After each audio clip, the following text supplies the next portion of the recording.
Black Star Network is here. Hold no punches. I'm real revolutionary right now. Black power. Support this man, Black media. He makes sure that our stories are told. Thank you for being the voice of Black America, Roland. Stay black. I love y'all. All momentum we have now, we have to keep this going. The video looks phenomenal. See, this difference between Black Star Network and Black-owned media and something like CNN. You can't be Black-owned media and be scared. It's time to be smart. Bring your eyeballs home. You dig?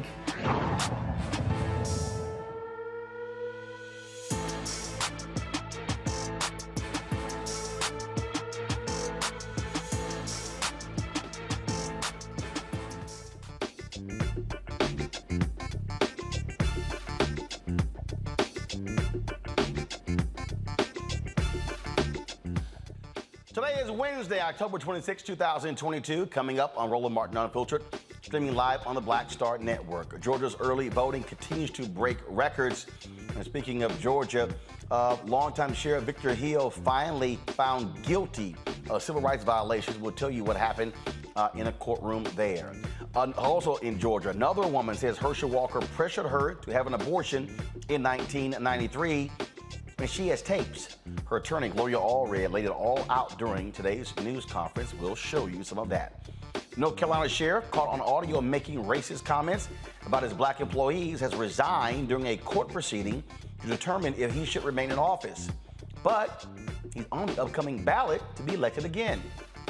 Supreme Court Justice Samuel Alito explains how leaking the Dobbs brief puts targets on the back of the conservative justices. Or it could be ignoring the will of the people. A Minnesota man awarded by the police for his heroics used his acceptance speech to tell law enforcement how he really feels about them.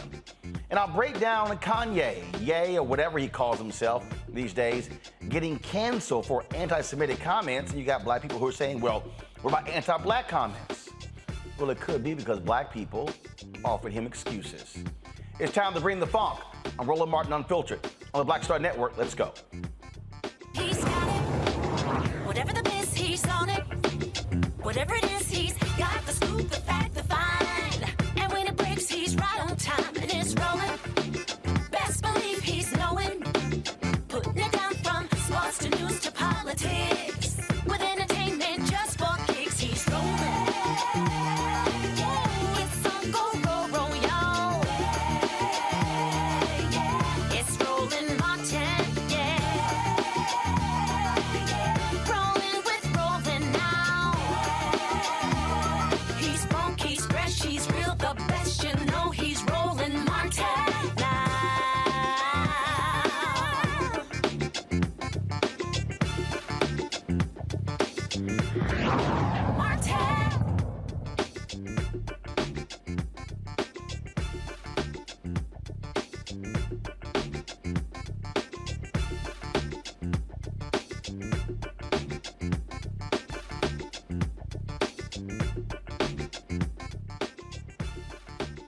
All right, folks, we're less than 2 weeks away from Election Day in Georgia. More than 1 million people have already voted. According to the Georgia Secretary of State's office, as of this morning, 1,017,732 votes have been cast. Now, if you look at still what's there's a significant number of people who requested absentee ballots, and so there's an effort in Georgia to get people to turn those absentee ballots in. Early voting has started in North Carolina. It started in Texas and other states as well. If you look at numbers that are coming out, the number of Democrats that are voting is outpacing Republicans. Now, that's typically been the case where Democrats typically will have those voting leads during early voting, but Republicans turn out in significant numbers on Election Day. And so you must look at various stats with a grain of salt when people begin to talk about the early voting numbers. But again, if you study, and I was on social media a little bit earlier, and I'm going to pull this up right here, folks who are literally going through and breaking these numbers down, and they're showing what is actually happening when it comes to these early vote totals. And what we're seeing is how all the talk of the Republicans are going to be just wiping the floor with Republicans. That may not necessarily be the case. If you look at what is happening, elections are all about turnout. You could talk about polls, you could talk about TV ads, all of those things, but it is about turnout, turnout, turnout. Simon Rosenberg, of course, who was with the DNC, lays out a number of different things here. Now, let's see here. Let's go to my iPad, please. And so this is what he says right here. The election is really close. They had some good polling last week. We've had some good polling this week. Now, if you then also go through here, you see U.S. News and World Report reports Democrats have cast 55% of early ballots so far compared to 34.5% of early ballots by GOP voters and 10.4% for unaffiliated voters. Also, again, going through the data here that they lay out, this is what he puts out there. Encouraging early votes so far in Georgia, Michigan, Nevada, Ohio, Pennsylvania, Texas, Virginia, and Wisconsin. I've talked to some folks there in Nevada. They believe that their ground game is really doing well there as well. This is what for Texas. Texas early mail vote so far, 48-43 Dem. It was 44-51, meaning 44 Dem, 51 Republican. At this point in 2018, 41-48 for Republicans leading in 2020. So he says, so like the states below, the early Texas vote is coming in more Democrat than 2020. And then when you look at, again, the numbers here based upon various polls as well, what has happened. John Ralston, who was in Nevada, this is what he tweeted just 2 days ago. He says, this is a large batch of mail ballots and Dems are crushing Republicans in Clark County almost 2-1, very similar to what happened in 2020. Early voting has slight edge to GOP and then Dems obliterate the lead. These are significant numbers after 2 days. And so, again, the numbers that they're talking about are right here. A total of 39,584 ballots. Democrats returned 19,265 of those. Republicans at 10,199. That is crucial, folks, to understand what has to happen if Democrats are to withstand what many have been calling is supposed to be a red wave across this country. Republicans are really looking at what may happen. They think that they can sweep the board, but again, it comes down to turnout. Robert Portillo, Executive Director, Rainbow Push Coalition, Peachtree Street Project, Matt Manning, Civil Rights Attorney, Joe Richardson, Civil Rights Attorney. Glad to have all three of you here. I'll start with you, Robert. Again, turnout, turnout, turnout, ground game, ground game, ground game. We can talk about ads. We can talk about social media. We can talk about what goes viral. At the end of the day, you've got to turn your people out. And again, Republicans, a lot of them have been crowing as of late, saying, hey, they're going to be sweeping. I don't. You probably follow Eric Erickson. They're in Georgia, a right-wing Republican. He's been saying, he thinks. First, I don't know where he's coming from, but he thinks actually Herschel Walker could win Georgia without a runoff. He thinks that Oz can beat Fetterman, and the same thing. He's touting how Republicans can win a lot of these key races. But the bottom line is this here. Democrats have been focused on their core voters and getting them to the polls to vote early. You're absolutely correct. And I think particularly when you look at a state like Georgia and some of the organizations we have on the ground here, this is kind of a blueprint of how you turn a red state into a swing state and then into a blue state. If you're talking about Rainbow Push, you're talking about Gerald Griggs at NAACP, Latasha Brown at Black Voters Matter. If you're talking about INSAE over at New Georgia Project, Fair Fight, Barbara Arnline and Daryl Jones at Transformative Justice Coalition, you have so many groups that are on the ground that have been on the ground for 2+ years here since before Senate Bill 202 was even passed, organizing people, getting together your 159 county strategy to ensure people are turning out to vote. That's how you organize, and it has to be done on a grassroots level. You cannot depend on the national parties to do it for you. They spend their money on advertising, they spend their money on high-level organizing and those sorts of things. But when it comes to getting that little old lady down in Montezuma County, Georgia, to the polls and making sure everybody from her congregation does so, it takes a ground game to do so, and that's where Democrats normally excel.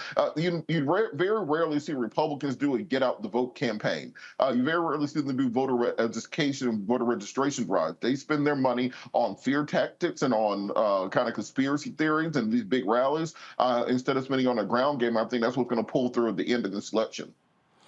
You know, the thing here, Matt, again, that I keep telling folks, look, don't sit here and just watch these things every day. It will drive you crazy. individuals should be calling every friend they have in their state, every fraternity brother, sorority sister, church member, are you voting? And if not, ask them why. Challenge them on that, and then say, hey, vote early. If you want to wait till election day, do you need to ride to the polls? Do you have an election day plan? That's at the end of the day, that's how we save democracy. Absolutely. I mean, right now, looking at this data, we need to have cautious optimism, very cautious optimism. And it's funny that we're having this conversation today, because I had a conversation with a local politician here who's an incumbent who is extremely concerned about what our primary numbers looked like months ago and what the numbers look like now. And that person's a Democrat. And I say that to say, the early voting numbers we're cautiously optimistic about them, but I don't think at all any of the things that you said we need to issue. I think you're 100% right. And that was the genesis of my conversation with that person today. We need to call everybody. We need to make sure everybody has a plan. We need to make sure everybody understands why we have to go vote, because what Democrats in particular are running against is extremism that's out at the furthest reaches that it's ever been out at, and that people are galvanizing behind for racist reasons and other, self-protective reasons, right? So that means that we have to make sure that our efforts are strong and that our efforts are galvanizing to our people to get out and vote. So I think you're right about that, and I think we need to make sure we don't rest on our hands thinking that this trend of early voting going to Dems is going to carry the day for us, because it will not. And again, it has to be a constant push, Joe. That is every single day, every single moment, not sitting here going, oh, things look good today. Look, stuff can change in 2 or 3 days. And so, look, if you're Democrats, you should be looking at building up a massive, massive, massive lead before Election Day. That's what their focus has to be. No doubt about it. We've got to turn out as many numbers as possible, and the early bird gets the worm, as it were, or at least has an opportunity to get it. Nationally, I would say that the elections look better than we thought that they did 2-3 months ago. But even then, more recently, they keep going back to say, oh, well, it's the economy, stupid, and Republicans are going to have a great sweep or whatever else. The problem becomes when we accept that as a suggestion and we make that a reason for us not to go vote or not to push the urgency of other people voting. One person to one person. So many times we've got so many, things. We could go back to Kennedy's race and how few votes he won by, or how few votes Andrew Gillum lost by 4 years ago. Every vote counts, and I know it even with people that I care about. Sometimes we have these discussions, and some of us feel that votes count, and some of us aren't so sure. And we're dealing with our lives, and we're dealing with putting gas in our cars, and et cetera. And sometimes it's hard to see around the corner and to make sure we understand and convey that there is a connection, enough of a connection that we need to go out of our way, make sure we vote. And if I need to guilt you and remind you of how many people died in order for you to vote, how many people suffered, go see the movie Till, which is opening on Friday, that talks about voting rights and the things that were going on in the South and how in so many ways we're still there. And so that urgency is really important to build up as many votes as we possibly can, because Republicans tend to do well on Election Day. So we've got to turn out as many votes as we possibly can. Hey, listen, take more than one shot at the dome. Make sure we don't have problems with our votes getting in, because that's going to be a battleground if the game is really, really close. And so really treat it with the urgency that it deserves from person to person. Use all our community resources, our churches, our community centers, everybody that will listen and that has a voice. We need to let folks know, people we have influence with, vote and vote now. Indeed. Folks, gotta go to break. We come back. Another woman is accusing Herschel Walker of forcing her to get an abortion. She spoke today along with her attorney, Gloria Allred. We will show you what took place. You're watching Roland Martin Unfiltered on the Black Star Network. Be sure to download the Black Star Network app, Apple phone, Android phone, Apple TV, Android TV, Roku, Amazon Fire TV, Xbox One, Samsung Smart TV. Also, of course, join our Bring the Funk fan club, where every dollar you give goes to support this show. Send your check and money orders to P.O. Box 57196, Washington, D.C. 20037-0196. Cash App is $RM Unfiltered. PayPal is R Martin Unfiltered. Venmo is RM Unfiltered. Zelle is Roland at RolandSMartin.com. Roland at RolandMartinUnfiltered.com. Be sure to get your copy of the book, White Fear, How the Browning of America is Making White Folks Lose Their Minds. You can order it through Ben Bella Books, Amazon, Barnes & Noble, IndieBound, Bookshop, Chapters, Books A Million, Target. You can also, of course, order through your favorite black bookstore and download it through Audible. And folks, if you're watching on YouTube or Facebook or Twitch, be sure to hit the like button, y'all. Hit the like button and the share button. Let's hit 1,000. Let's hit 2,000 likes today on our video. That helps us with the algorithms. So please hit that like button. If you're commenting right now in the chat rooms, hit the like button. Go back to commenting. I'll be right back.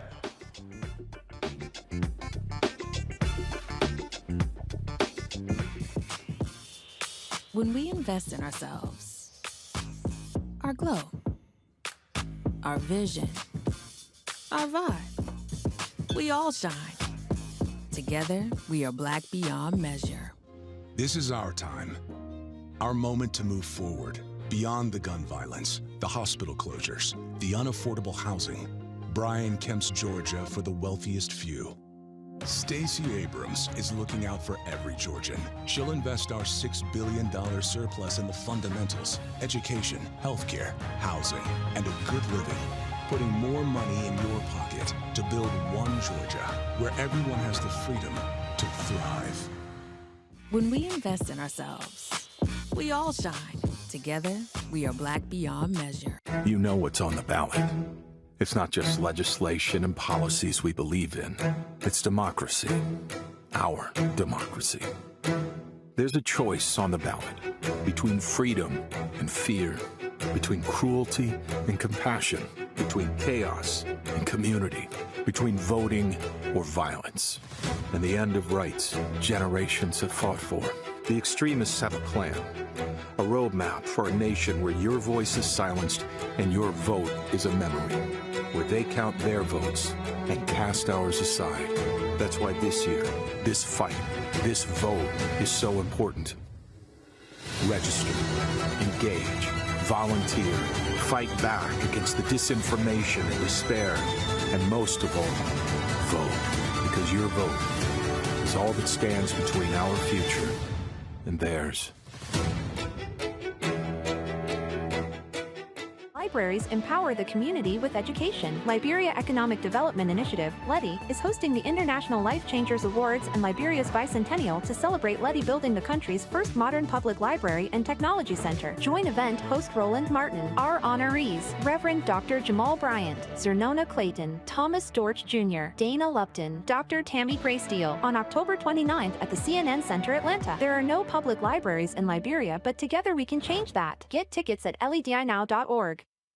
It's Kim Whitley. Yo, what's up? This your boy Ice Cube. Hey, yo, Peace World. What's going on? It's the Love King of R&B, Raheem Devon, and you're watching Roland Martin, Unfiltered.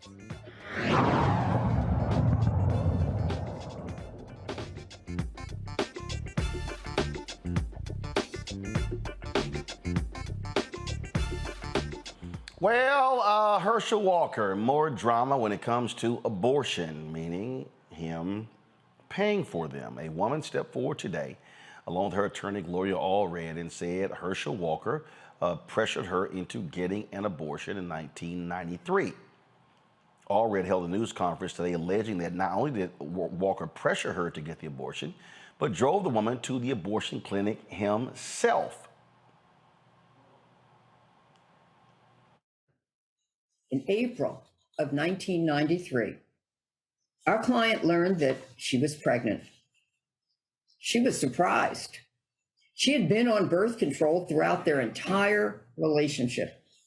When she told Mr. Walker that she was pregnant, he seemed shocked. She didn't know what to do. Mr. Walker clearly wanted her to have an abortion and convinced her to do so. Our client alleges that Mr. Walker gave her cash to pay for the abortion, and that she went to a clinic in Dallas, Texas. However, while she was at the clinic, she became overwhelmed with emotion. She could not go through with it, and she left the clinic in tears.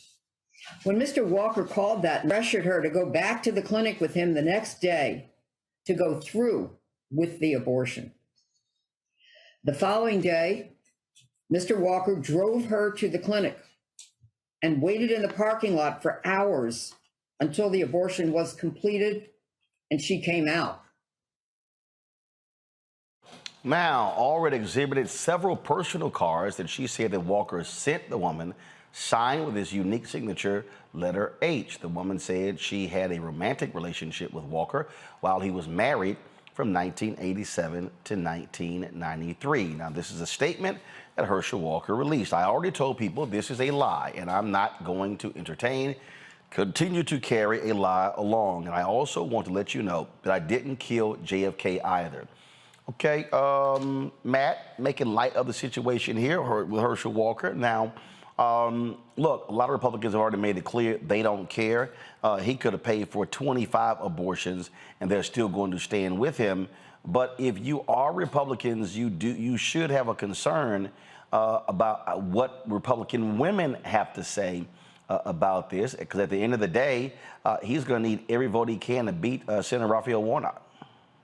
Yeah, I think you should have a concern about that. And I think you should have a concern about the people you want to vote for you and whether they can really trust in what you say you believe in today. I mean, the reality is Republicans around the country have been attacking abortion for longer than I've been alive. And they finally got it with the Roe v. Wade being overturned.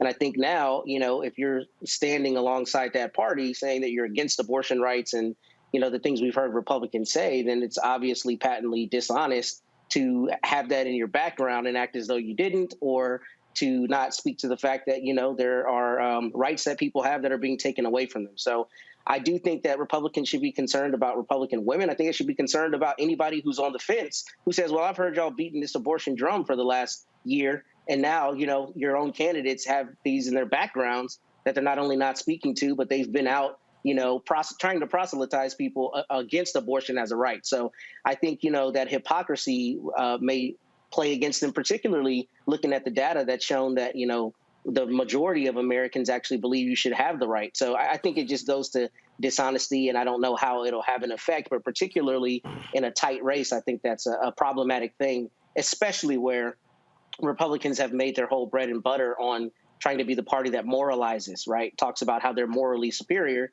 And then in reality, we see the dishonesty and hypocrisy. So I don't know how they triage that, but I would be concerned about it. I tell you what, Robert, the folks with the Good Liars, they pretty are hilarious. These comedy folks, they put this sign up. Look, this is what they put up. Welcome to the Herschel Walker rally. If you are here for Herschel's campaign speech, please form a line on the left. If Herschel got you pregnant and you are here to collect money for an abortion, please form a line to the right. Thank you. I think Jimmy Kimmel had a great line last night where he said when kids come to Herschel Walker's house for Halloween, he doesn't know if they want candy or child support. And it's just the reality of what this race is. And let's stop pretending at this point in time. Let's all just stop pretending that Republicans give a damn about any of this. Republicans give a damn about control of the Senate. Dana Loesch said she didn't care Herschel Walker aborted bald eagles. You saw that even after all these claims came out, that you saw Rick Scott and Tom Cotton and other Republicans circle the wagon around Herschel Walker. We have to admit to ourselves that the Republicans do not care about competence. They do not care about morals. They do not care about values. They do not care about family and Christianity and all those things. If they did, they would have nominated Calvin King instead of Herschel Walker. He just wanted a black guy to run who was also in that primary.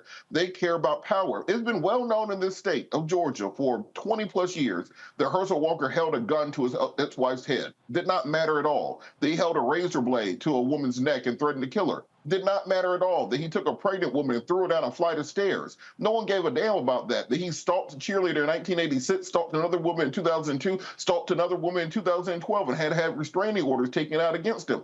Didn't care. He has 12 different personalities that he calls alters. They don't care. So I don't know why we keep playing this game as if there's something new that's going to be so shocking that they care about, that there's going to be something that shocks their conscience where they say, this is a bridge too far. This is against our manifest weight of our history. We shall never do this again.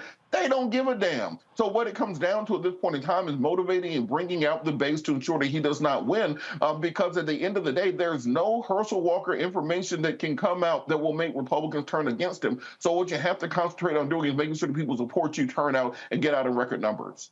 This is, Joe, when Herschel had a rally, the Good Liars comedian made their way to the stage, and they had a present or some gifts for Herschel Walker. Watch this here.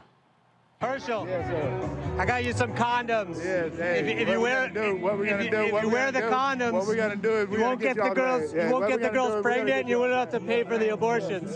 Here, take them. Take them. Take the condoms. What? The condoms for him. I thought he'd want the condoms. Will you just hand him one of them? Because he's had to pay for the abortions. Here, just put it in his pocket. Herschel, yes, sir. I got you some condoms. Yes, hey, if you wear the condoms, what we're gonna do? Right there, Joe. You won't get the girls pregnant. Well, you know, it was all fun and games, but at the end of the day, we got to beat this guy at the polls. One of the things that is good news in Georgia is that this is not the possible dream. In 2018, where thus far the turnout started out a little lower, even though it was very good in terms of early voting, we put two seemingly unlikely, relatively unlikely folks in a red state, a reddish, very, very red state.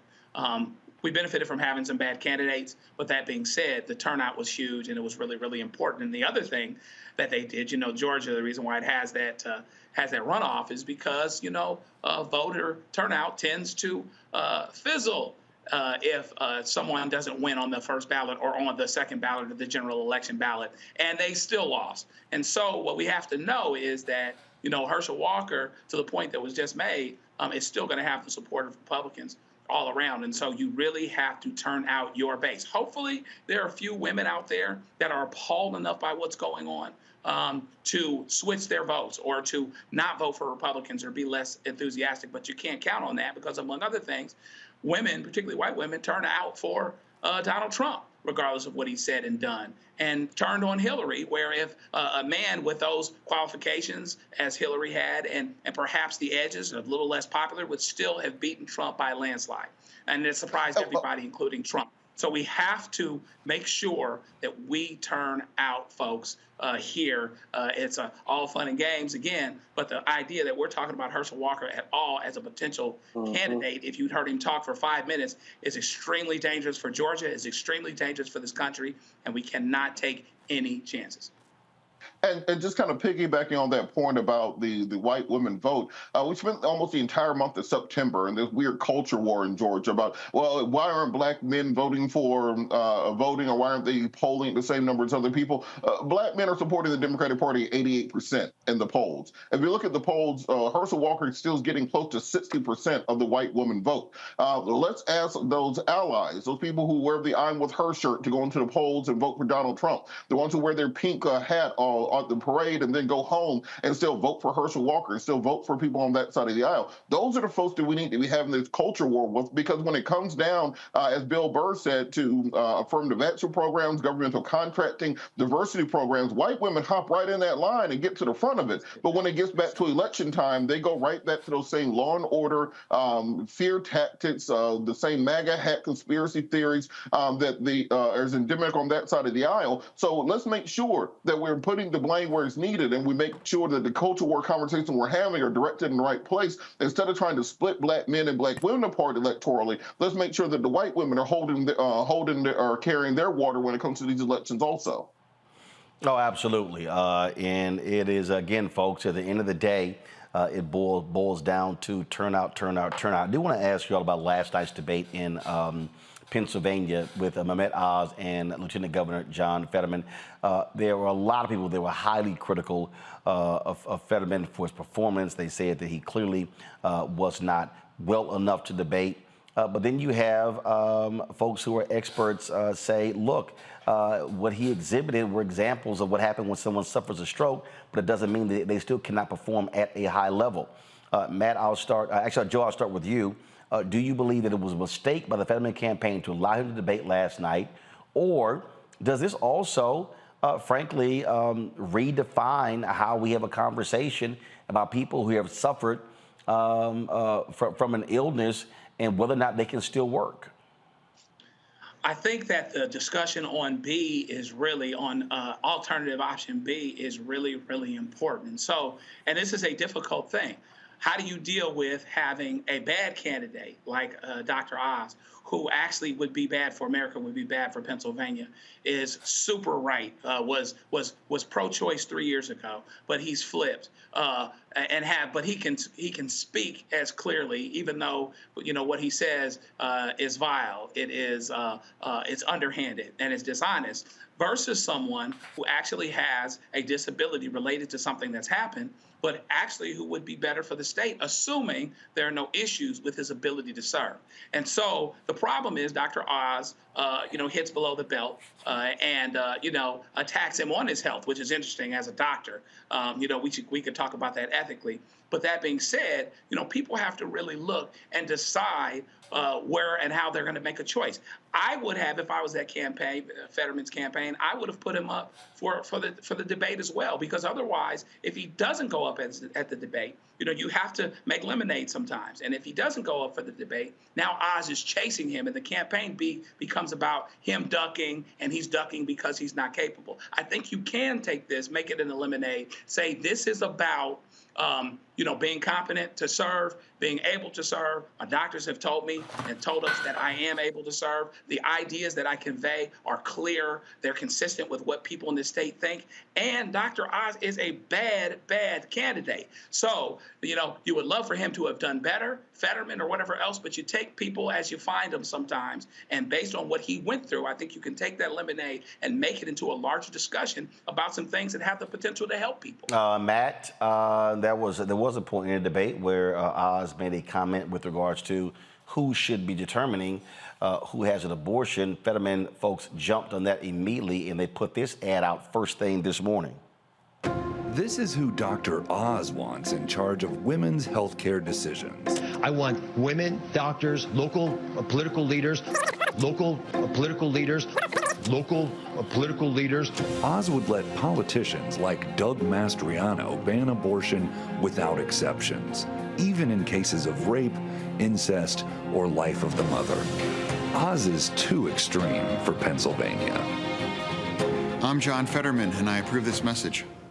That right there, Matt, again, is one of the defining issues of this campaign.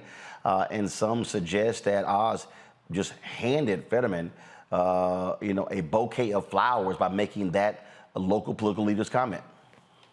Yeah, I think that's a horrible comment. And I think, Joe and Robert both have said things that I think are particularly instructive here. I mean, the first being he's a doctor. So from an ethical standpoint, it's extremely problematic that a doctor would say it shouldn't be a patient and a doctor making a decision, but rather some political leader, right? That's just abhorrent in and of itself, considering he's a doctor. But also to Robert's point earlier, Republicans don't care. So it really comes down to, they don't care at all about the ethics, about the values, about even consistency. The idea that this is the seminal issue for a lot of people in this election, and 3 years ago he had a completely different position on it, should show you that, he's going to be a chameleon and do whatever he needs to do to get elected. But whether that translates to Republicans either abstaining from voting or walking away and voting for Fetterman is a different issue. And I don't know that it does. So it's going to be a turnout issue again. And I kind of wanted to chime in as well and say that, this is the problem with politics. We get on TV and we talk about all these erudite issues, but for so many people out there, they're not voting on that. They're voting on how somebody looks, how somebody talks in a debate. And that's the scary thing about it, right? That's a lot of what is going to sway certain people. And it's a concern that rather than listening to Fetterman's positions and his ideas for policy, you have to be really concerned that there may be people who think that because he had a stroke and he's not speaking as clearly as Oz, that he's not the more qualified and the better candidate. And that is a concern, which means Pennsylvanians need to get out and vote. Robert, I'm going to play a clip from Fetterman from last night's debate. I want to get your thoughts on should they have allowed him to debate. Watch this. Pennsylvania. Here's a man that spent more than $20 million of his own money to try to buy that seat. I'm also having to talk about something called the Oz rule, that if he's on TV, he's lying. He did that during his career on his TV show. He's done that during his campaign about lying about our record here, and he's also lying probably during this debate. And let's also talk about the elephant in the room. I had a stroke. He's never let me forget that. And I might miss some words during this debate, mush two words together, but it knocked me down, but I'm going to keep coming back up. And this campaign is all about, to me, is about fighting for everyone in Pennsylvania that ever got knocked down, that needs to get back up, and fighting for all forgotten communities all across Pennsylvania that also got knocked down, that needs to keep getting Pennsylvania. So, Robert, the question is here. If you were on that campaign, would you allow him on that debate stage last night? Oh, absolutely. This plays directly into the ethos of the Fetterman campaign. If you look at how he has campaigned this entire cycle, including primaries, he wears a hoodie. He's a sleeves rolled up, backroom brawler, Philly-style politician. Reminds me of the kind of old-school Ed Rendell type of Pennsylvania politician. And this goes into that ethos, kind of that mantra of, look, we get knocked down and we fight back. Nothing keeps us down. I'm going to go to Washington to fight for you. If a stroke won't stop me, do you think Mitch McConnell's going to stop me? If I'm willing to go through my entire recovery in public, something that would have knocked most people out of this campaign, and I'm willing to stand up here and still represent you as the people of the state of Pennsylvania, then what does that say about me when I'm at full power and fully reconstituted and can go back into Washington and really advocate for you? And look, most people have dealt with this in their personal lives. I was next to my Aunt Catherine about 15 years ago when she had a stroke back in 2006 before I went to law school. And it affected me for the rest of my life. Most people have gone through this at some point in their family. And this idea that Dr. Oz is going around making fun of somebody for having a stroke, cracking jokes, saying if he had ever ate a vegetable, he would not have had a stroke while you're holding him a crudité. I think that for the people of Pennsylvania, it's not about who has the prettiest words. This is not the Oxford debate series. We thought a similar thing happened in Georgia during the Warnock versus Walker debate, where Walker, because he was so simple-minded and so simply spoken, he did not need to be the most articulate and need to be the most up on policy. It was about connecting with the voters. And I think Fetterman did a far better job of connecting with voters than Dr. Oz did. All right, folks. We'll see what happens. The Fetterman campaign said they raised $2 million in the last 24 hours after the debate was over. And so we'll see how that works out. All right, y'all, when we come back on Roland Martin Unfiltered, we showed you the video of a man who was praised by the police for his actions in the city. Well, he had a few choice words for those same very police. We'll talk to him right here on Roland Martin Unfiltered on the Black Star Network. Folks, support us by joining our Bring the Funk fan club. Also, download the Black Star Network app, Apple phone, Android phone, Apple TV, Android TV, Roku, Amazon Fire TV, Xbox One, Samsung Smart TV. You also can, of course, join our Bring the Funk fan club. Send a check-out money order to P.O. Box 57196, Washington, D.C. 20037-0196. Cash App is $RM Unfiltered. PayPal is R Martin Unfiltered. Venmo is RM Unfiltered. Zelle is Roland at RolandSMartin.com, Roland at RolandMartinUnfiltered.com. And, of course, download your copy of the book, White Fear, How the Brown of America is Making White Folks Lose Their Minds. You can buy a hard copy at Ben Bella Books, Amazon, Barnes & Noble, IndieBound, Bookshop, Chapters, Books A Million, Target. Download it from Audible. Buy from your favorite black bookstore. And, folks, if you're watching on Instagram, YouTube, Facebook, Twitch, hit the like button. More than 3,000 are watching live right now on YouTube. Y'all, hit the like button. So you got to do. It's free. Doesn't cost you a dime. So please, when we come back from this break, we should easily be at 1,500 likes right there on our YouTube channel. We'll be right back. When we invest in ourselves, we all shine. Together, we are black beyond measure. This is our time. Our moment to move forward. Beyond the gun violence, the hospital closures, the unaffordable housing. Brian Kemp's Georgia for the wealthiest few. Stacey Abrams is looking out for every Georgian. She'll invest our $6 billion surplus in the fundamentals, education, healthcare, housing, and a good living, putting more money in your pocket to build one Georgia where everyone has the freedom to thrive. When we invest in ourselves, our glow, our vision, our vibe, we all shine. Together, we are black beyond measure. I am on screen, And I am representing what a black man is to the entire world that's gonna see this. And this might be the only black man, a representation of a black man that they see. Right. So I am responsible. Right. For how they see black men. And it's my responsibility to, if I am not playing an upstanding, honorable, someone with a strong principle and moral core, to make sure that this character is so specific. Right. That it is him, not black men. And I wish that more actors would realize how important their position is as an actor of color, playing people of color on screen. Because there are people that see us all over the world in these different images that we portray. And not everyone knows black people to know. Yes. That's not all.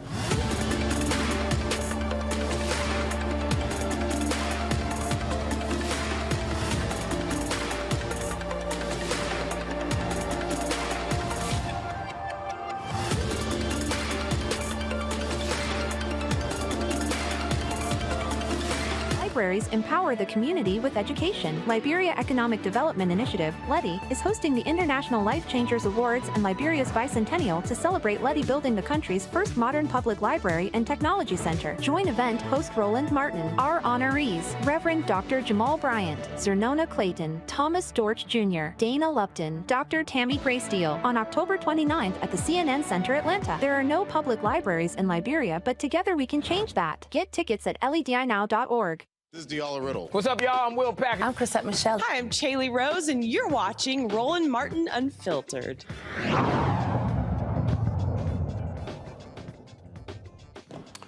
All right, folks. So St. Paul, Minnesota Interim Police Chief Jeremy Ellison was presenting Alex Mingus with the Chief's Medal of Valor for helping to save the life of a shooting victim in October of last year. Mingus didn't give an ordinary acceptance speech. His message certainly went viral when people saw what he wore, but also what he had to say. Watch this. It is my great pleasure to present you with the Chiefs Award for Valor in recognition for your heroic efforts. Congratulations. Thank you.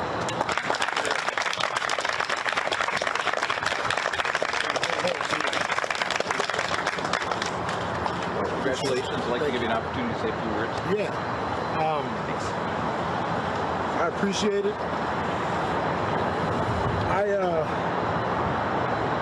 I feel like I did what anyone would have done with the little bit of training that I have. I'm a certified firearms instructor. I work in this high school in Minneapolis. I'm a dad and a husband and a wonderful community member. That day, 9 of your squad cars raced past us. As I was flagging them down, it said in the letter you sent me. And that was a potential of 18 people. 18 people could have stopped to help preserve life. But 18 people chose to go to a potential threat. And I recognized the man had a pistol, and we didn't know what he was doing. I do appreciate the recognition, but I won't keep this stuff. This will go to my mom, and this will probably go to my son, because I'm very uncomfortable being here with you guys. I do not rock with the police.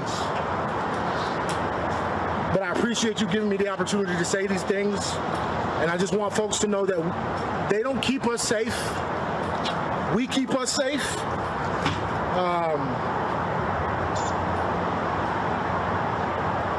Riots work. Thank you. Appreciate you. Thanks, Alex. I can take this with me? This is true. Thank you. Y'all be safe out here. Great work. Thank you. Thank you. Appreciate it. Thanks. Is it box-rated? Well, Alex Mingus joins us right now on Roland Martin Unfiltered. Alex, glad to have you here. Were you surprised how this video just boomeranged all around social media? Excuse me, absolutely.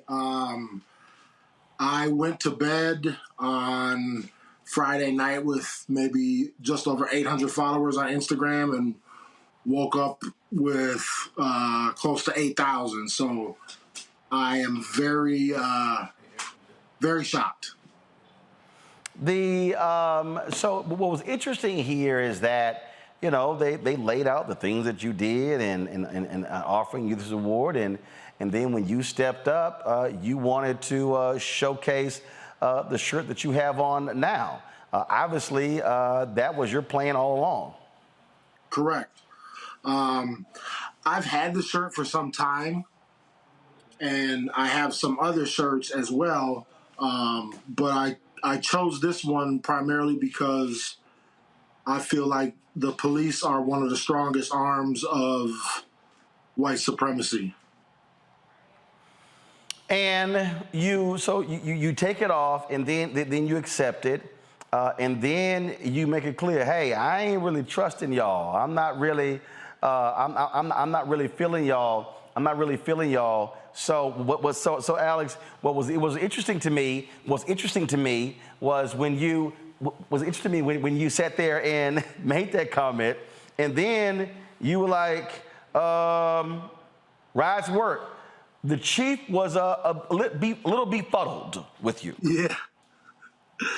Yeah, you know, in the moment, I didn't catch anybody's reaction, but I've been able to go back and look at the video, and yeah, I don't think I'm shocked by the fact that no one thought to enter my name into any kind of social media prior to me coming, because it wouldn't have taken very long to see how I feel about police.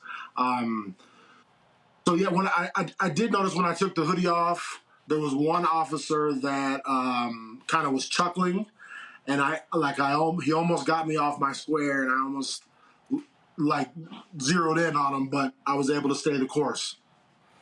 The other thing that, again, as I look at this, it was a look at what took place here with your video, which I found to be real interesting here, Alex, is that you made this comment and you challenged them, and you were trying to let people know, really, that, look, this is a fundamental issue in terms of what's happening, because you said, hey, the cops could have stopped.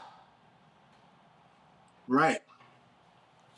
Yeah, I mean, that was one of my main concerns, is the only thing that I really prepared for that day was that I wanted to touch on the amount of police officers that passed us that could have stopped and rendered some aid.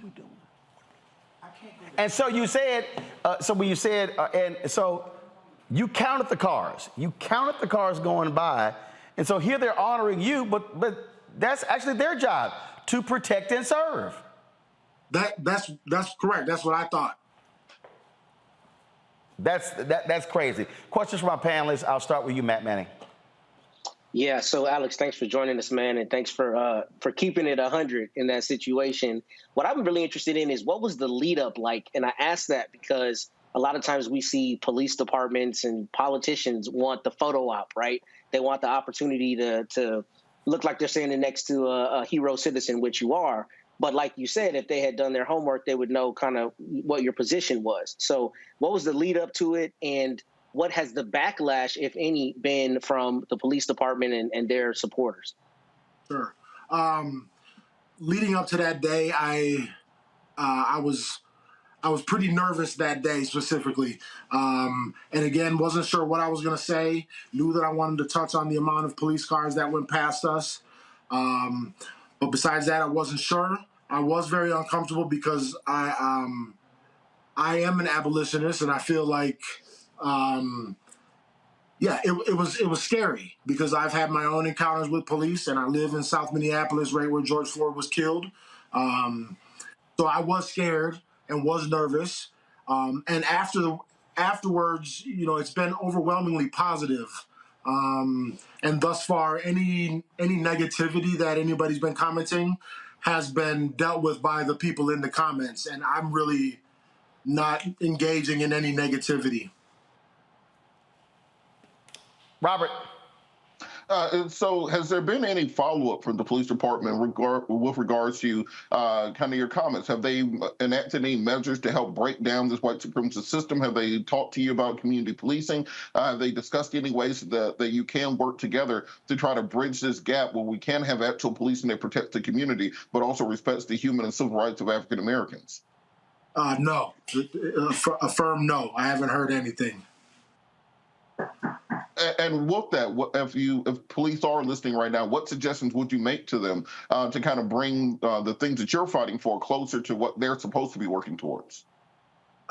So how I see defunding the police happening is not a guillotine drop and no more police, but more of a incremental redistribution of funds over time from the police and putting it on the front end, to me, which would be like prenatal care, early childhood development, after-school programs, summer programs, jobs for teens, giving kids the opportunity to fully develop their brains, and so they're not living in a constant state of fight or flight.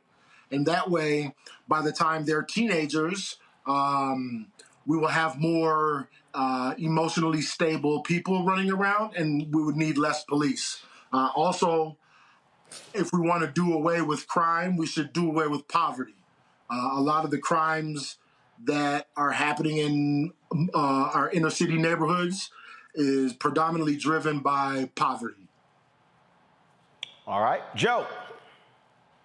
First of all, I appreciate you, Alex, holding it down in my wife's hometown. I wonder what the conversations have been like. I mean, you've been in the belly of the beast. You're right next door to what happened with Daunte Wright and George Floyd, and I'm sure that there are conversations arising out of that time.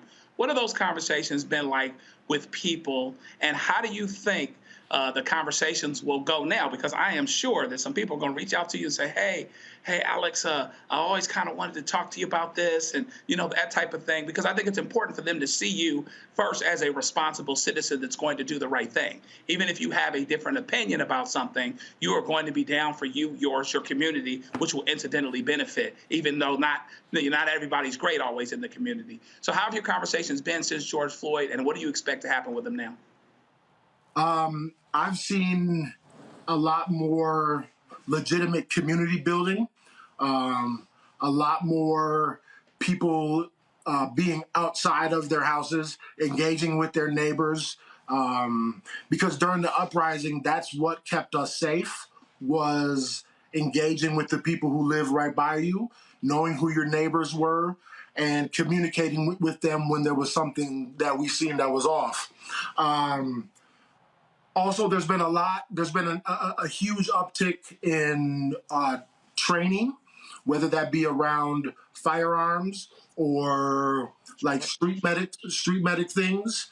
And so I think it's the conversations have been, there's multiple parts, right? But we've had the conversations of peer abolition and how do we end up with police not policing us. But then there's been the more like, all right, well, while we're here, how can we better prepare ourselves so that 911 isn't our only option? And those are some of the things that have come out of the uprising. Most likely had already been happening underground, but have been more mainstream now. And I think those will be the kind of conversations that will need to be continued. Giving people the knowledge of firearm safety and responsible firearms usage, some medic training, to be able to deal with small scale things on our own, and continue community building so that we can continue to keep us safe, and we can help people understand that police aren't our lifeline. All right. Alex Minkus, we certainly appreciate it, man. Thank you so very much. Again, it was powerful for you to wear the shirt, to say what you had to say, and using that opportunity to speak your truth. And we certainly appreciate you joining us. Thanks a lot. I appreciate y'all having me. Thank you. All right. Take care. All right, folks, when we come back, our Black and Missing, we'll also tell you about 2 disgraced sheriffs sheriffs. One white sheriff in North Carolina, he has resigned for making racial comments. Then a black sheriff in Georgia found guilty of violating the civil rights of inmates. We'll tell you about both of those when we come back on Roland Martin Unfiltered on the Black Star Network. Please download the Black Star Network app, Apple phone, Android phone, Apple TV, Android TV, Roku, Amazon Fire TV, Xbox One, Samsung Smart TV. You can also, of course, join our Bring the Funk fan club. Your dollars make it possible for us to be able to cover the stories all across the country.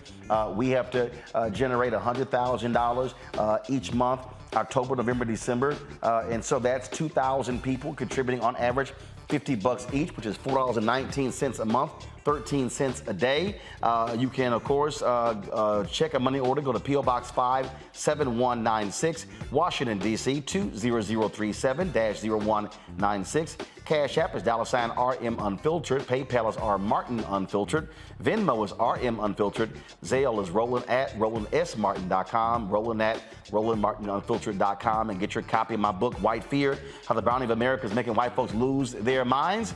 Available in all bookstores: Amazon, Barnes & Noble, Ben Bella Books, IndieBound, Bookshop, Chapters, Books A Million, Target. You can also download a copy from Audible. We'll be right back. When we invest in ourselves, we all shine. Together, we are Black beyond measure. This is our time. Our moment to move forward. Beyond the gun violence, the hospital closures, the unaffordable housing. Brian Kemp's Georgia for the wealthiest few. Stacey Abrams is looking out for every Georgian. She'll invest our $6 billion surplus in the fundamentals: education, healthcare, housing, and a good living. Putting more money in your pocket to build one Georgia where everyone has the freedom to thrive. When we invest in ourselves, our glow, our vision, our vibe, we all shine. Together, we are Black beyond measure. It's about us. Everybody all together. We are in sunny South Dallas. The election is coming up. It's super important that folks know who they are voting for, but more importantly, what they are voting for. Y'all, we got the free shirts and free lunch right over here. Freedom is our birthright. No matter what we're up against, we're sending a message in Dallas and Texas and in this country. We won't black down. That's what this bus tour is all about. The housing cost is one of the most capitalized areas that we have found. People who are marginalized, that are brown and black, we are suffering the most, and I think that we have the biggest vote and the biggest impact in this election. I'm voting for affordable housing, for sure. We should not be paying the cost of a utility failure because our elected officials are too proud to say, we need help. I know that we can bring out our people to vote. It's a part of our birthright. Right. It's a part of our heritage, and surely it's a part of our present and part of our future. That's right. That's what's up. And we won't black down.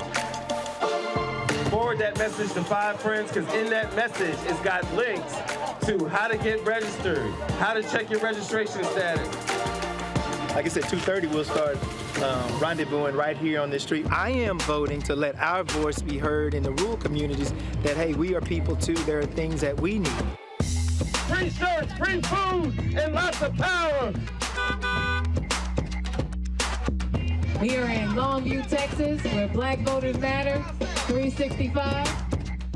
Whatever type of oppression a white supremacist throws our way, we will not black down. We are in relentless pursuit of liberation of our people. Freedom is liberation for black bodies and black communities to make economic change through political power. Freedom is choice. We won't black down. We won't black down. We won't black down. We won't black down. We won't black down. We won't black down. On the next Get Wealthy with me, Deborah Owens, America's Wealth Coach, Black women are starting businesses at the fastest rate than any other segment. However, finding the funding to build them is challenging. On our next Get Wealthy, we're going to talk with author Catherine Finney, who wrote the book, Build the Damn Thing. And she's going to be sharing exactly what we need to do to achieve success in spite of the odds. As an entrepreneur of color, it's first, building your personal advisory board. I think that's one of the things that's helped me the most. The personal advisory board are the people who are in the business of you personally, and want to see you succeed. That's right here on Get Wealthy, only on Black Star Network. Pull up a chair, take your seat at the Black Table with me, Dr. Greg Carr, here on the Black Star Network. Every week, we'll take a deeper dive into the world we're living in. Join the conversation only on the Black Star Network. My name is Charlie Wilson. Hi, I'm Sally Richardson Whitfield. And I'm Dodger Whitfield. Hey everybody, this is your man Fred Hammond, and you're watching Roland Martin, my man, Unfiltered.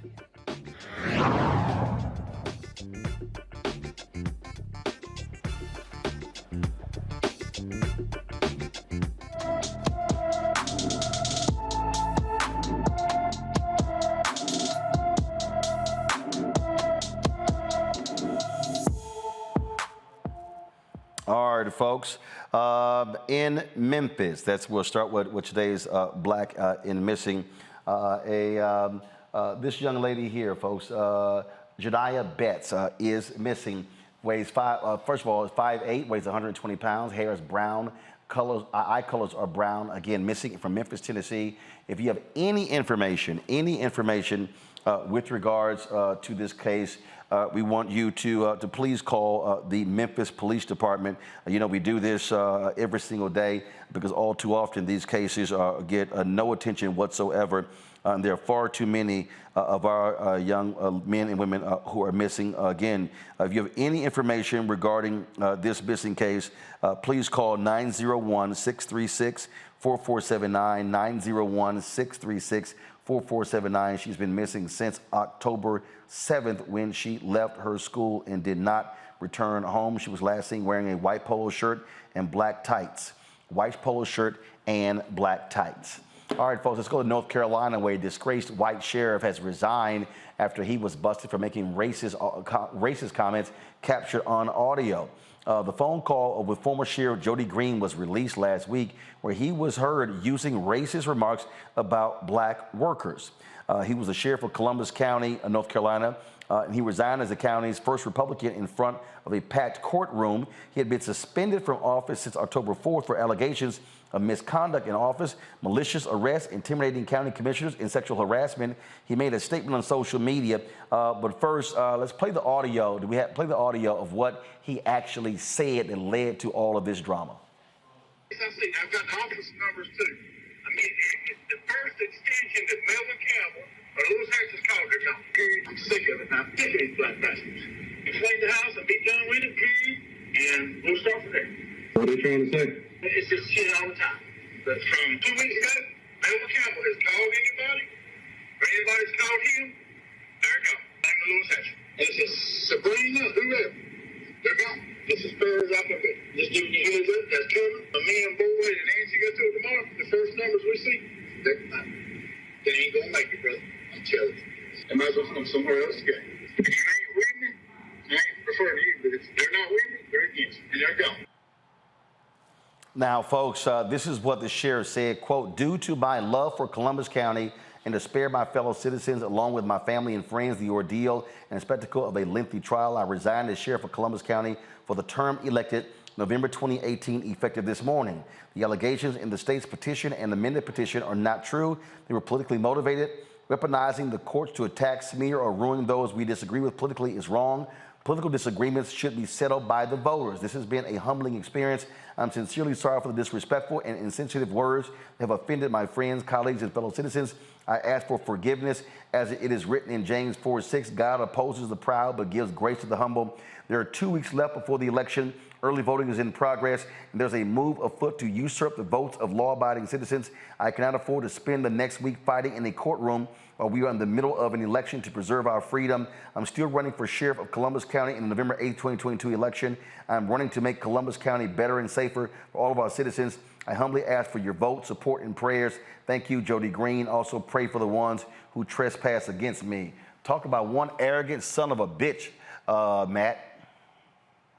Yeah, he's arrogant, particularly in a state where the district attorney or the county attorney can file a petition where you've committed willful misconduct and ask that you be removed from office. I mean, he tried to make it as sanitized as possible, but if you look at it, it's a 54-page petition with like 14 or 15 affidavits of people showing, under oath what he did in terms of the willful misconduct, including having sexual relationships with some of his subordinates and a number of other things. So he's arrogant. And, the first time we talked about it on your show that I did, at least had an opportunity to talk about it, he was standing strong, that he wasn't going to resign and, it's politically motivated and all of that. But the reality is there was the evidence. And I think he just decided ultimately that he didn't want to have all of that put out into the public sphere beyond the petition. And this is a good example of why it's important to be involved in local elections. I know in his particular instance, there were a number of weird things that happened in terms of him being elected and then removed and brought back. But in any event, it's important to know who is running these offices, because if people have positions like this, it's imperative that we make sure that on the next ballot, we don't allow a Jody Green in any jurisdiction to hold office. Well, I say this here, Joe, he's running for re-election. If he wins, pressure his ass to resign.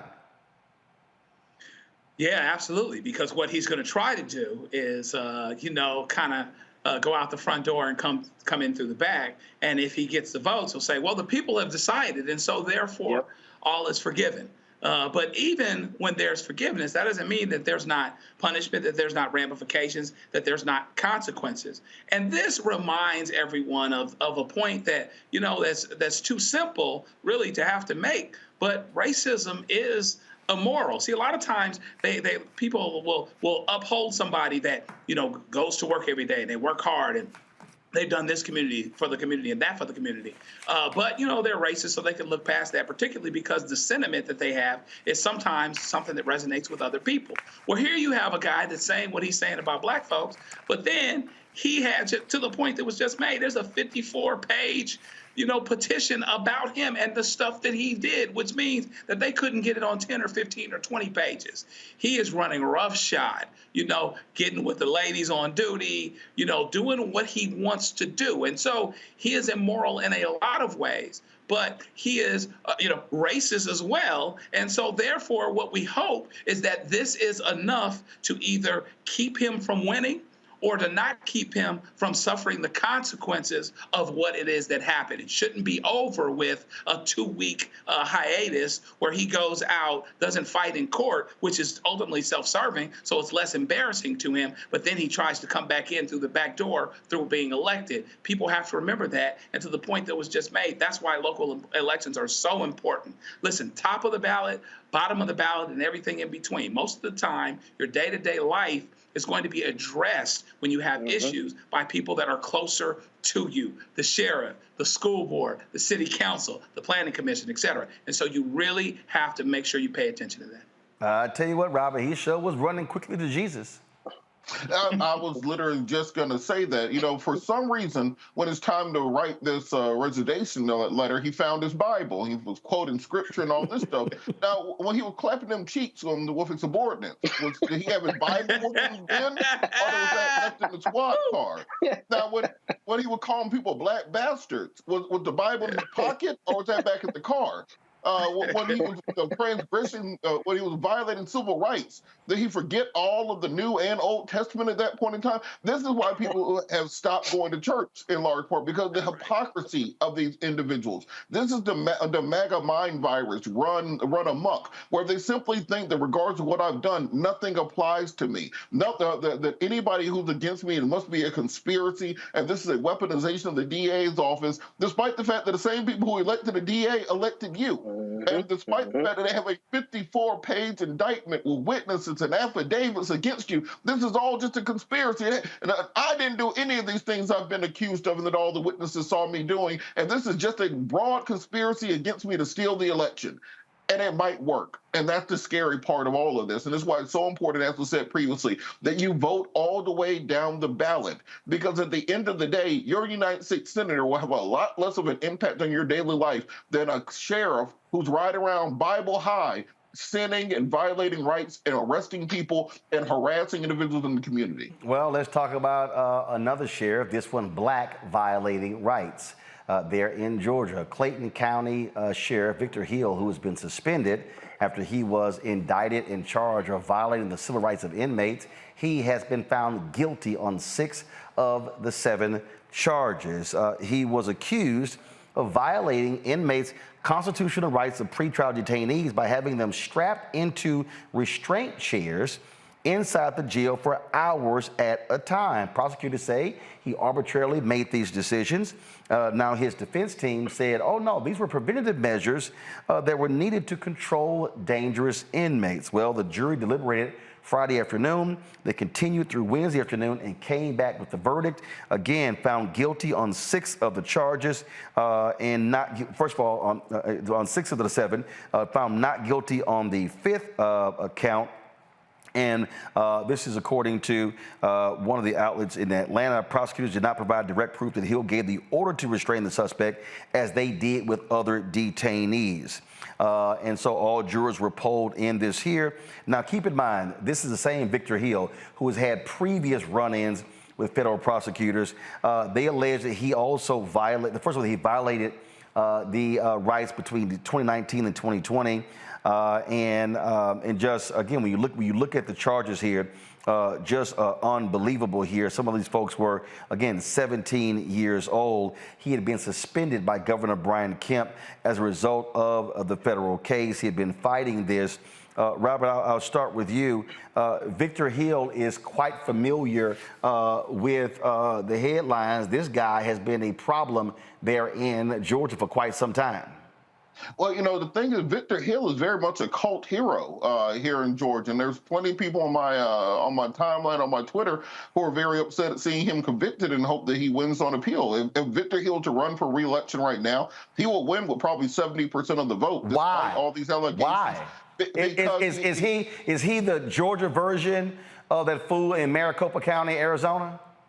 Yeah, that's a pretty good way of putting it. He rides around in he confiscates these drug cards. And then so he had a souped-up Dodge Charger that he got from a drug dealer. No, it was actually a Camaro they got from a drug dealer he called the Dark Knight with like light-up rims and stuff. Then he had another Mercedes that he got from a drug dealer that he called the White Knight. And he'll ride around and fight crime and arrest people and do all kinds of stuff the sheriffs aren't supposed to do. But because of that, the actual criminals in Clayton County were very much afraid of him. And crime has ticked up since he has been suspended. And because of that, many people in the community still support him. So Victor Hill, he has a very different reputation outside of the county than he has inside of the county. And there's a lot of people rooting for him to win this on appeal. And if he did, he will be elected right back to office tomorrow. And you're right. There are some people out here. They have a petition on change.org. They're trying to get 2,500 signatures. It's at 2,497.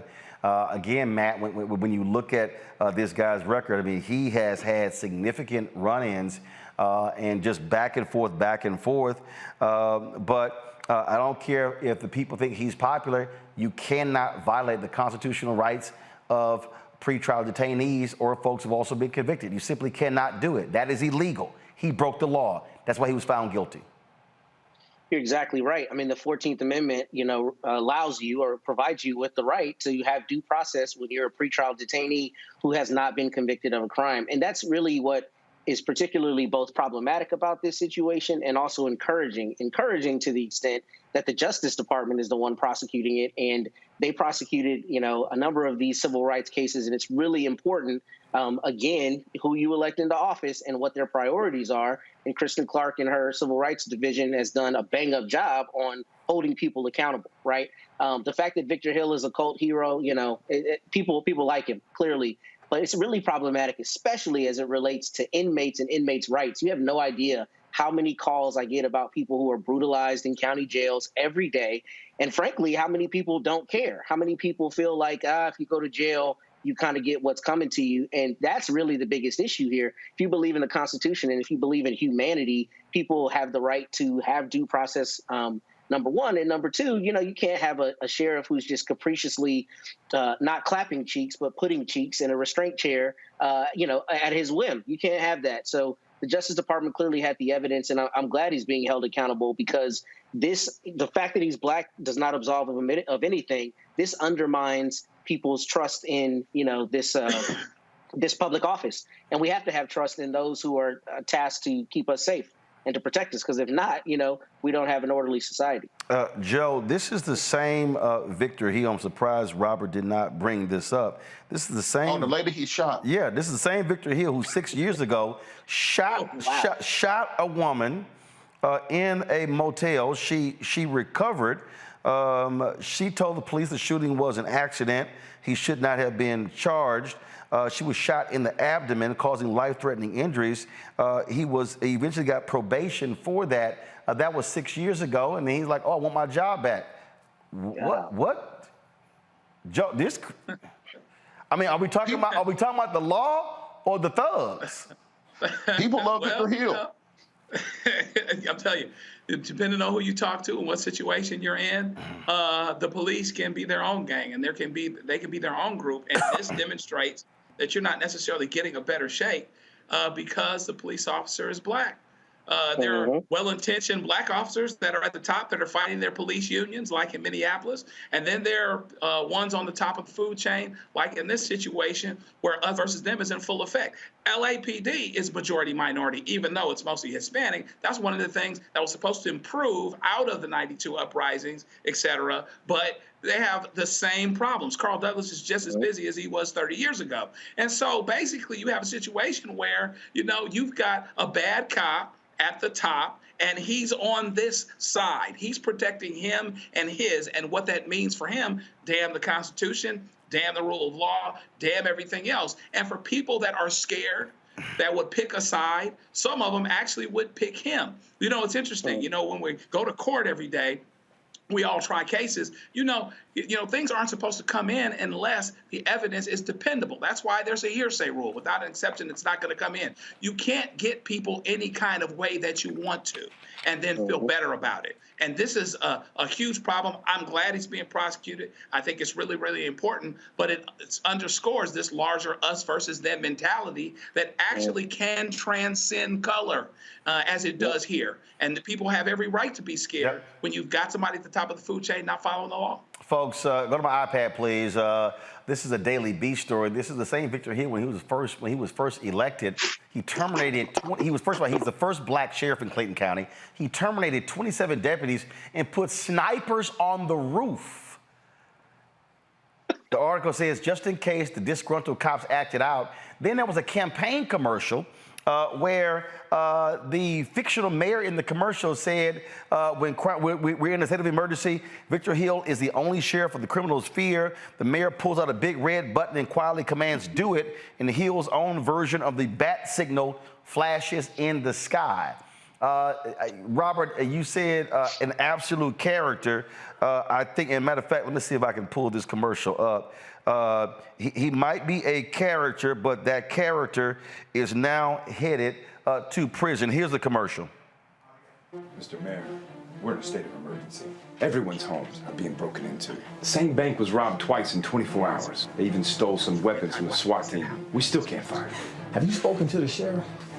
He can't even protect himself. We've got to bring him back. Victor Hill is the only sheriff that criminals fear.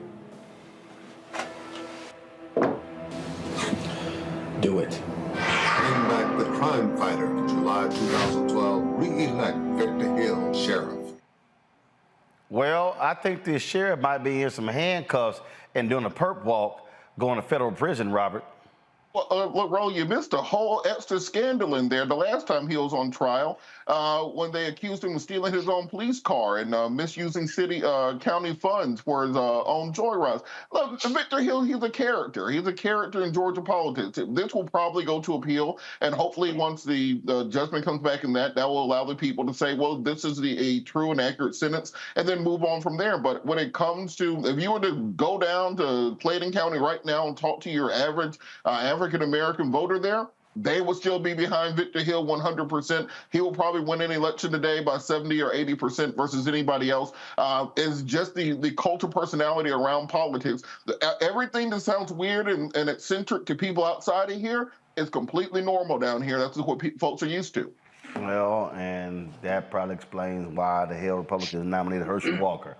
All right, y'all, I'm going to a break on that. That's, again, well, let's see what happens, but he might be going to prison. All right, y'all, it's time to go to the break. We come back, more on Roland Martin Unfiltered. Don't forget to sit here. And if you're watching on YouTube, Twitch, Instagram, hit the like button, y'all. We should be hitting easily at 2,000 likes right now. It's free. It ain't cost y'all nothing. Click, keep commenting. That's all you got to do. All right, so hit the like button. When we come back, I should see 2,000 likes on our YouTube channel. Please download our Black Star Network app. We're still trying to get to 50,000 downloads, y'all. We almost there. More than 49,000. Let's hurry up and get there. Android phone, Apple phone, Android TV, Apple TV, Roku, Amazon Fire TV, Xbox One, Samsung Smart TV. Also, join our Bring the Funk fan club. Your dollars make it possible for us to travel around the country, covering the stories that matter, especially during this election season. So please help us out. Send a check or money order to P.O. Box 57196, Washington, D.C., 20037-0196. Cash App is $RM Unfiltered. PayPal is R Martin Unfiltered. Venmo is RM Unfiltered. Zelle is Roland at RolandSMartin.com. Roland at RolandMartinUnfiltered.com. Let me give a shout out to Tony Mosley, Mark Grant, Sir Prina Washington Allen, Marie Perry, David Smith, Brian Johnson, Alice Williams, Jay Bush, Ingle J, William Jackson, Erica, the 800 Per Day Club, Brina, Donald White, Judith Davis, Jackie Dunn, Ben, 1964, Carlin, Andrew Bird, Antonio Person, Strictly Business, Diane Howard, Johnny Sattler, let's see here, Judith Davis, Donald White, Jackie Dunn, and Antonio Person. Let's see here, all Diane Howard, Johnny Sattler, like I said, Ayana King, Sophia Mathis, Cy Holmes, Billy Thomas, and James Patterson, Tressa Jones, Mark Mason, Chris Hightower, Donald, Reginald Sanders, Corey Johnson, Don Hunter, Adjion Crutcher, Jamal Hill, all folks contributed on Cash App. I certainly appreciate it. Thanks a lot. Also, get your copy of my book, White Fear, How the Browning of America is Making White Folks Lose Their Minds. Ben Bella Books, Amazon, Barnes & Noble, IndieBound, Bookshop, Chapters, Books A Million, Target. Order from your favorite black bookstore. Also, download your copy on Audible. Let's make it a bestseller, folks. We'll be right back.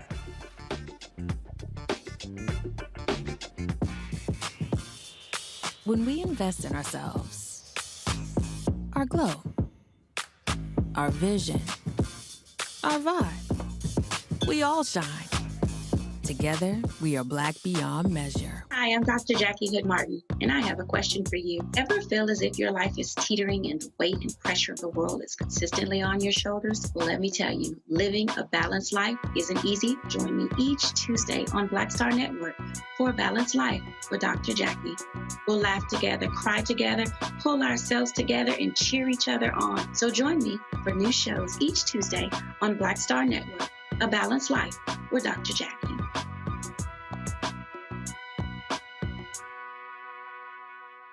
When we invest in ourselves, we all shine. Together, we are black beyond measure. You know what's on the ballot. It's not just legislation and policies we believe in. It's democracy. Our democracy. There's a choice on the ballot between freedom and fear, between cruelty and compassion, between chaos and community, between voting or violence. And the end of rights generations have fought for. The extremists have a plan, a roadmap for a nation where your voice is silenced and your vote is a memory, where they count their votes and cast ours aside. That's why this year, this fight, this vote is so important. Register, engage, volunteer, fight back against the disinformation and despair, and most of all, vote, because your vote is all that stands between our future and theirs.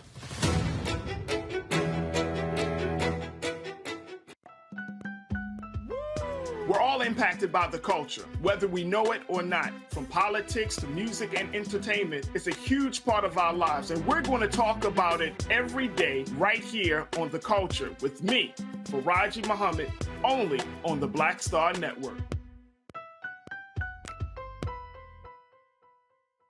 Hi, I'm Kim Burrell. Hi, I'm Carl Payne. Hey, everybody, this is Sherry Shepherd. You're watching Roland Martin Unfiltered. All right, y'all. Supreme Court Justice Samuel Alito, who led the charge to overturn Roe v. Wade on the Supreme Court, is now upset because he said that the leaking of the Dobbs decision in that draft opinion endangered the Supreme Court justices and made them targets of violence. Listen to what he had to say. It was a grave betrayal of trust by somebody, and it was a shock because nothing like that had happened in the past. So it certainly changed the atmosphere at the court for the remainder of last term. The leak also made those of us who were thought to be in the majority in support of overruling Roe and Casey targets for assassination, because it gave people a rational reason to think they could prevent that from happening by killing one of us. And we know that a man has been charged with attempting to kill Justice Kavanaugh. It's a pending case, so I won't say anything more about that. That was last term. Now we're in a new term. I think that all of us all of the justices, and I think the people who work in the building, we have a wonderful staff, I'll add that, want things to get back to normal, the way they were before all this last term, before COVID, get back to normal to the greatest degree possible. And that's what we hope will happen. And I think everybody is working on that. You know, during my 16 years on the court, the justices have always gotten along very well on a personal level. I think the public, when they read our opinions, probably misses that. We sometimes, you can see by reading those opinions, we sometimes disagree pretty passionately about the law, and we have not in recent years been all that restrained about the terms in which we express our disagreement. I'm as guilty as others probably on this score, but none of that is personal, and that is something that I wish the public understood. All right, so here's the thing, Matt, that jumps out at me with Alito. First of all, sitting here, threatening violence against anybody, whether a Supreme Court justice, a member of Congress, Capitol Hill staffer, is grossly uncalled for. But Justice Alito acts as if their decisions are not political. And the ideological bent, like let me remind people with this Dobbs case, the case that went before the Supreme Court, they were not asking to overturn Roe v. Wade. He and the other Supreme Court justices, the conservative justices, they made the decision to go even further than what was sitting before them. So he's pissed off that there is a reaction. And here's the other deal. There are leaks everywhere. There are leaks at City Hall, county government, Congress, the White House. To act like that you somehow are so special, that would never happen. And what he also said, this is unprecedented. Actually, that's a lie. That was a leak in the original Roe v. Wade decision. I didn't realize that about Roe v. Wade in the original decision in terms of a leak, but yeah. I don't think you're wrong at all. I mean, look, the reality is, for lawyers, we may understand how the Supreme Court works and some of the decisions that they make, but for your average citizen, what they hear is you were a Republican, or you were appointed by a Republican, and you're now doing Republicans' bidding. I mean, especially where Trump and the Republicans in the modern era have made everything about the courts and about, frankly, advancing their narrative. So it doesn't surprise me. And I think to act like you're surprised that overturning the case that has been, the most hotbed issue since the original case back 50 years ago, is a surprise shouldn't be surprising to anyone, particularly because of the ideological bent. And I think you're 100% right with that. You know, I taught the Constitution last semester, and I told my students that all the time. I think sometimes the Supreme Court just comes up with the decision they want to make, and then they try to find a way to make that decision right under the law. And I think here to even go beyond what the case was asking for shows you that there is at least a highly suspicious potential that they are doing the bidding of Republicans. And that's what we're seeing here. So I don't think they should be surprised by that.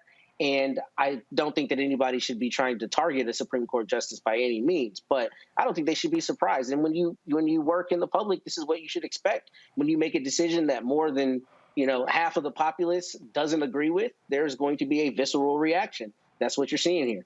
And the reality is people, Joe, have an absolute right to express their opinion. The Supreme Court justices, they are public servants. They are being paid by the taxpayers. And so, yes, the Constitution, they made them these lifetime appointments, but people get to express themselves. Again, threats of violence, wrong.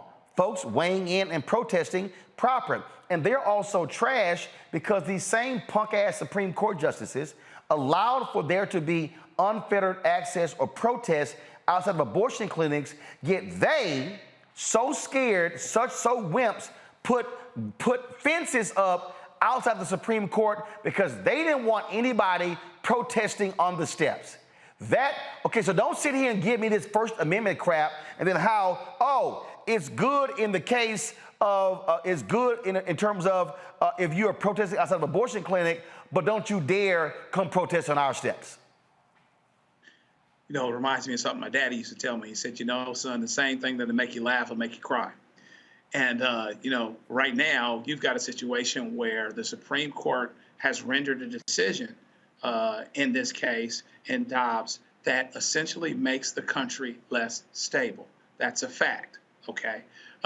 It went against the rule of law that's been established for 50 years. That's a fact. So the point that was just made, it was more than the folks were asking for. They might have been hoping for, but here's what they were asking for. It was less than what they ended up getting. And it also contributes to and supports the narrative that Donald Trump and many others spoke out loud. See, we forgot, we go back and, we forget how things started and how things were. Scalia is considered a great justice by a lot of folk, but he was always outside of the mainstream, always. And it's one of those situations where you speak something out enough where it can become true. And a lot of people thought he was great, but he was outside of the mainstream too and didn't care about necessarily the rule of law as it pertained to what was being passed, what was accepted. He had an agenda, I believe, just like a lot of other ones do. John Roberts, he's a little concerned about his court now, but he should have been when it was time to vote a certain way on voting rights. And now the court has lost. He doesn't have control of his court anymore. And so now you have a case that you've passed, and you're wondering why there's the reaction that there is. Of course, people shouldn't have to risk their lives to be in public service and shouldn't be threatened. And I would never support that under any circumstances. That being said, if it's a separate thing or if it's a related thing, however you want to slice it, we have a problem here in that they are making decisions and they're going for the gusto. They said, oh, no, this is just about the states. It leads it up to the states. How many weeks did it take Lindsey Graham to propose something national? So we're going to keep going down this road where you have a court that does not reflect the will of the people to the extent that would even undermine the rule of law itself. And that has the potential, at worst, to make all hell break loose. And that's a fact. Robert, I just get a kick out of the constant whining and complaining of Samuel Alito. He took umbrage when Adam Serr with The Atlantic wrote a piece highly criticizing him, and Alito had the gall to actually respond to the piece. Trust me, I talked to Adam, got a huge kick out of Alito being really upset. But what you have here is the arrogance of Supreme Court justices who believe that they are above reproach, that no one should ever criticize them. But when you have Clarence Thomas, who's married to a liar, who's married to someone who aided domestic terrorism on January 6th, who still insists the election was rigged, and to somehow act as if we don't think Clarence Thomas was aware of her calling people in states trying to overturn the election, and yet he is still ruling on cases. He has not recused himself. Oh, I'm sorry, Alito. If you want to sit here and lecture the American people, why don't you walk down the hall and you go lecture Clarence Thomas and you tell him to recuse himself to bring some integrity and credibility back to the Supreme Court? Well, it's interesting because Justice Alito seems very upset about the breach of the safety and security of the court when it comes to the leak of the decision. But I will rather him explain his divergence from stare decisis. Why are they not following precedents? And what does this mean for every case coming up after this? Because remember, Roe did not establish a constitutional right to an abortion. It established a constitutional right to privacy. So everything in the progeny of Roe, including Casey, now is up in the air. So the next case before the court will probably be the repeal of Lawrence v. Texas, which legalized gay relationships, and you can bring back sodomy laws. People don't realize this. 10 years ago in Atlanta, sodomy was illegal. Literally, it was illegal to have anything except missionary sex in the state of Georgia up until about 10, 12 years ago. Those laws will come back on the books of Lawrence v. Texas, for example, is overturned. The Loving decision, when it comes to interracial marriage, that's kind of that same progeny as Roe. What's going to happen if the other judges overrule Clarence Thomas and now he can't have his white woman anymore? Is that something that the justices are prepared to discuss or to handle? Gay marriage is part of the same progeny. So when you open up this can of worms and put into question 100 years of Supreme Court decisions, well, I feel like you need more explanation as to why you did it. So I understand the leak was bad, but literally overturning an entire century worth of jurisprudence, I think it's a far greater thing that you need to explain to the American people, because at this point, if you're not following precedents, then why can't we pat the court? If you're not following precedents, why can't we start impeaching Supreme Court justices left and right? If you're not following precedents, then what holds this entire myth of the American social contract together? And that is what these justices have imperiled in order to serve their conservative masters. Indeed. And so I really don't want to sit here and hear the whining of Alito. I'm going to go to a quick break, and we come back. I'm going to talk about Kanye West, but I'm not going to talk about Kanye West in the way you think I am. There are people out there, there are folks who have been raising the question, and we'll show you some of these tweets. People who are saying, well, this is shameful, this is wrong. How is Ye being canceled because he made anti-Semitic comments, yet when he made anti-black comments, no one cared? I dare say, no, he wasn't canceled for making anti-black comments because it was black people who were defending him. I will explain next on Roland Martin Unfiltered on the Black Star Network. When you talk about blackness and what happens in black culture, we're about covering these things that matter to us, speaking to our issues and concerns. This is a genuine people-powered movement. There's a lot of stuff that we're not getting. You get it, and you spread the word. We wish to plead our own cause. Too long have others spoken for us. We cannot tell our own story if we can't pay for it. This is about covering us. Invest in black-owned media. Your dollars matter. We don't have to keep asking them to cover our stuff. So please support us in what we do, folks. We want to hit 2,000 people, $50 this month, raise $100,000. We're behind 100,000, so we want to hit that. Y'all money makes this possible. Check some money orders. Go to P.O. Box 57196, Washington, D.C. 20037-0196. The Cash App is $RM Unfiltered. PayPal is R Martin Unfiltered. Venmo is RM Unfiltered. Zelle is Roland at RolandSMartin.com. Hi, I'm Gavin Houston. Hi, I'm Carl Payne. Hey, what's up, y'all? It's your boy Jacob Lattimore, and you're now watching Roland Martin right now.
All right, folks, anyone who knows me knows that probably at least 30 years, I don't use the N-word. I don't like the word. I don't like people using the word to me.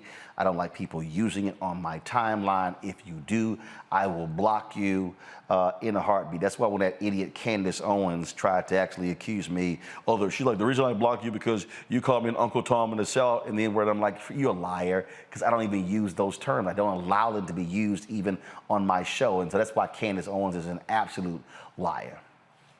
And so I've watched with curiosity the response to people in the wake of Adidas and the Gap and CAA and other companies dropping Kanye West as a partner. And I've watched as African Americans have risen, some African Americans have risen to Kanye's defense by saying, he gets canceled, he gets dropped when he makes anti-Semitic comments, yet why is it that when the same Kanye West made anti-black comments, when he made comments about Harriet Tubman, he made comments about slavery, why is it that people did not rush to drop him then? And I dare say the reason folk did not rush to drop Kanye West then, because black folks, or a significant number of black people, made a number of excuses for Kanye West.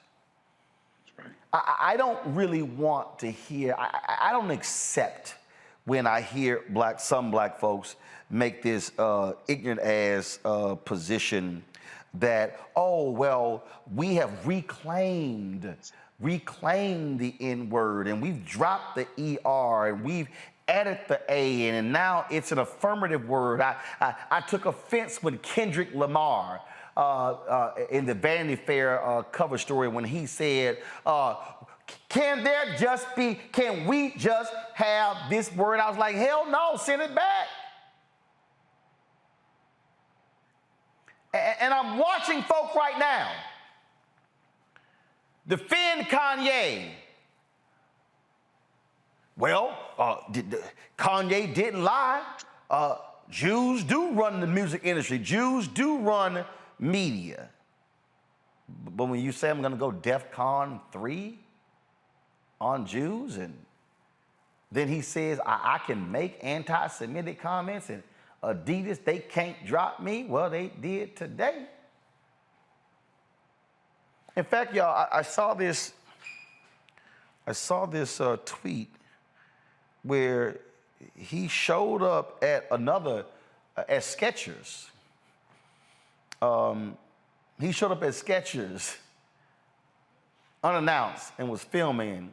Skechers was founded by two Jewish men, and they politely escorted his ass off the premises and then released a statement making it clear they ain't got nothing to do with him, ain't gonna be in business with him, and don't tolerate any damn thing that he has to say. That's what they said today. Also, the Holocaust Museum offered Kanye West a private tour, talked to him about the Holocaust. He turned them down and said that Planned Parenthood was his Holocaust museum. That's what he said. But the reason I am talking about this, because I told y'all I don't give a damn about the ignorant ass Kanye West. But the reason I am talking about this here is because I believe it is time for us to really begin to have a real substantive conversation in Black America. This is a time where we have to call a family meeting. Because I think one of the fundamental problems that we have is that we as African Americans, there is this knee-jerk reaction to somehow protect one of ours when white folks are attacking one of ours, as opposed to saying, no, his ass got to go. Kanye West has said insidious, damaging and shameful things about black people, and a lot of us were fine with it. I was personally offended when individuals who I know, folk who work in politics and who are in business, who they throw up the fist and they holler Black Lives Matter and all of that. I was grossly offended when I saw on their timelines when they were buying tickets and going to the Mercedes-Benz Stadium in Atlanta when he was previewing his unfinished album. Some 70,000 folks were in there watching that spectacle in there. Then, of course, you had when he was in Soldier Field, y'all, Soldier Field as well, and he was same thing and brought out Marilyn Manson and others, and folks were defending that. And then I remember when Jason Lee, who has since resigned in working with Kanye, when they had that, remember they had that black dinner? Did y'all remember that? When he assembled all these black folks and they were all around this table and they were at this dinner party and they were talking, go to the video. This is the video right here, y'all. They were all assembled and he was talking and all of these black creators, this is 7 months ago, all of these African Americans in entertainment and in Hollywood, and they were all there, and you see folks around the table you recognize, and they shot the video. So this big elaborate dinner, and he was talking about working with African Americans and controlling the narrative. All of the anti-black stuff he was saying then.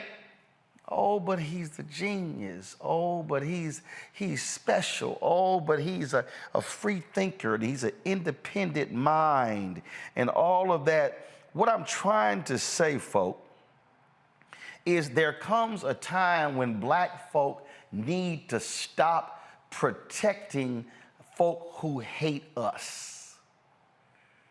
Yes, we know he has mental illness. Yes, we know what's going on here, but that simply is not a cover or an excuse for what this man continues to say and do. And I dare say one of the issues, folks, why was R. Kelly able to keep doing what he was doing? Because there were too many black folks who were interested in Step in the Name of Love.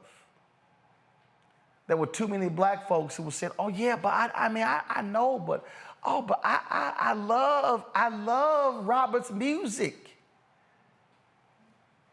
And the love of R. Kelly's music provided him cover to still being booked on a Tom Joyner family reunion cruise, to be booked at other black events, to be booked for concerts, for other artists to keep collaborating with him. Yet young black girls were being raped, sexually assaulted, peed on. This man was a predator, yet there were black folks who were still, yeah, but I love me some Robert. I love me some Kanye. Jasmine Koenig actually wrote a piece addressing this, and this is her headline. Give me 1 second, let me pull it back up, sorry. She posted this, it's in a Medium post. Why you get canceled for being anti-Semitic and not for anti-blackness. That's the headline. That's the headline. If you read the piece, y'all, go to her Twitter page, you will see it. If you read the piece, you will actually see what she lays out there. One of the things that she says is that right here, she says, one thing I can tell you about Jewish people is that when it comes to anti-Semitism, they close ranks. Everyone is reading from the same page of the same playbook and speaking on message. Black folks, y'all say on code, huh? You won't find a segment of Jews who identify with anti-Semitic slurs or feel that if you replace this letter with that letter and reclaim the word, it changes its meaning and makes it okay to use. The same can't be said of black people. Half of us use the N-word as a term of endearment, so why should the rest of America get their panties in a bunch over anyone else using it, as long as we continue to use it and allow others to make millions of dollars from our use of it? Jasmine ends her piece right here. She says, go back to it. She said, I admire. She said, I'm not mad at Jewish people. I admire their unity and the resolve they have against anti-Semitism. I long for the days I only heard about from my grandparents when black people had respect for themselves, each other, and stood together on our most pressing issues for the betterment, not the detriment of our people. Last paragraph. In the end, it all comes down to this. Ye is going to be canceled, and anti-blackness will continue to be tolerated in America as long as black people are the main perpetrators of it. On this, we can't expect more than what we're willing to do to ourselves. You cannot demand for somebody else to respect you. Let me look right here. So I need to be real close to y'all. You cannot demand for somebody else to respect you if you are unwilling to respect yourself. Please show me the massive petitions to say enough of Kanye's music. Please show me the massive number of people who said Spotify stop playing his music. The massive number of people who said Adidas to on, the hell with his gear. You can't compare the two if you didn't do the work to actually get him dropped.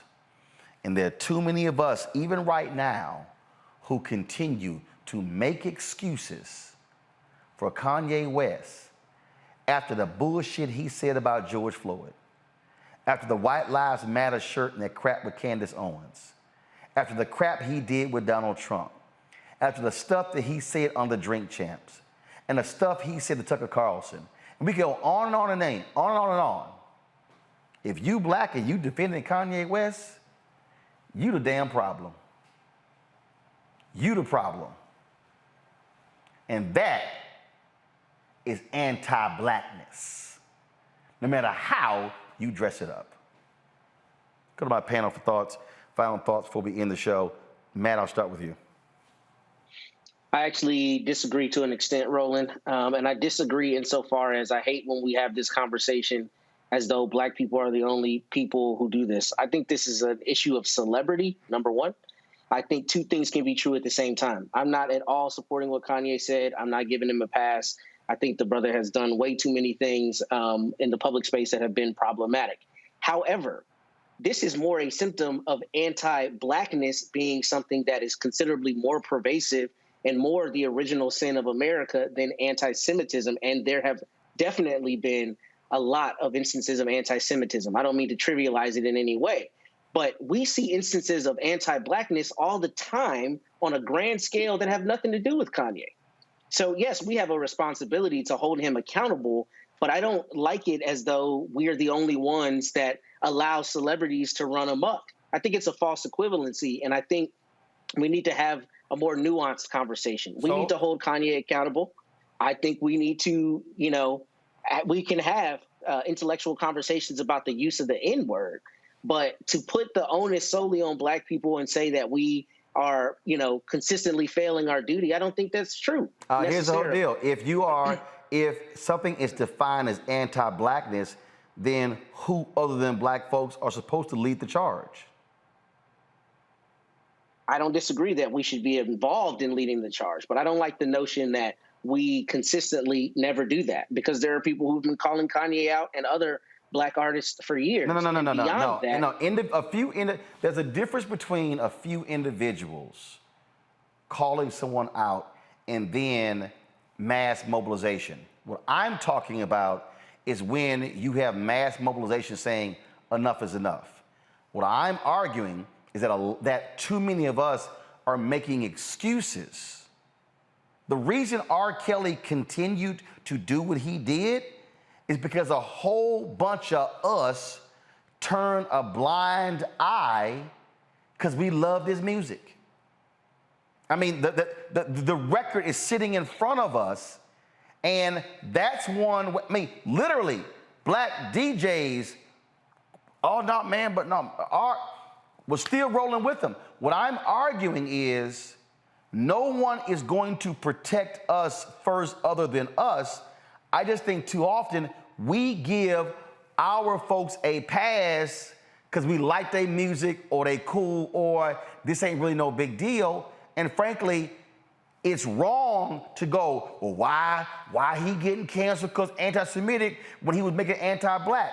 But what did we do to mobilize against his anti-blackness? That's my point. I get it. And I think two things can be true at the same time. I mean, Mel Gibson's still making movies, right?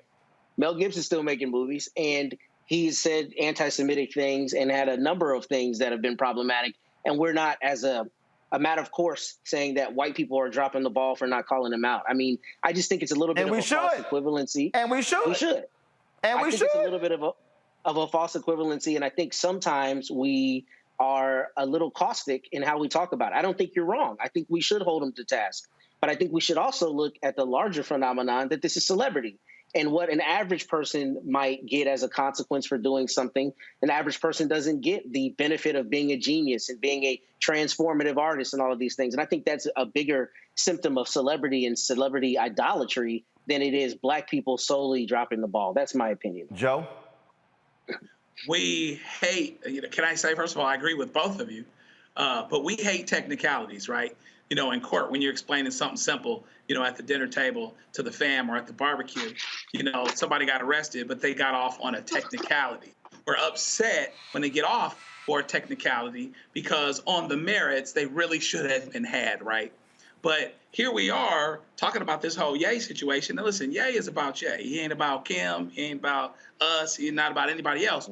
But we would use the technicality of this cancellation argument to validate him when he's already invalidated himself. And that's kind of the issue that I see is that, Ye undid himself as it pertains to us a long time ago. And to the point that was made, a lot of people have been speaking out against him. A lot of people have been speaking out against Kanye. But I would also say against R. Kelly. But what I would add is that I'm with your point, Roland, particularly as we talk about when we go back, what we've gone through as a people, the fact that we were written in the Constitution as 3/5 of a person, and the Constitution wasn't really written for us. And we're trying to make a square peg fit in a round hole anyway. Okay, that means we have further to come. And so to speak with one voice on this is why it's that much more important. We shouldn't have to the point that's made. There should be room for nuance, et cetera, but there's so much going up against us. It makes our discipline in the N-word issue. We're real good at taking lemons and making lemonade.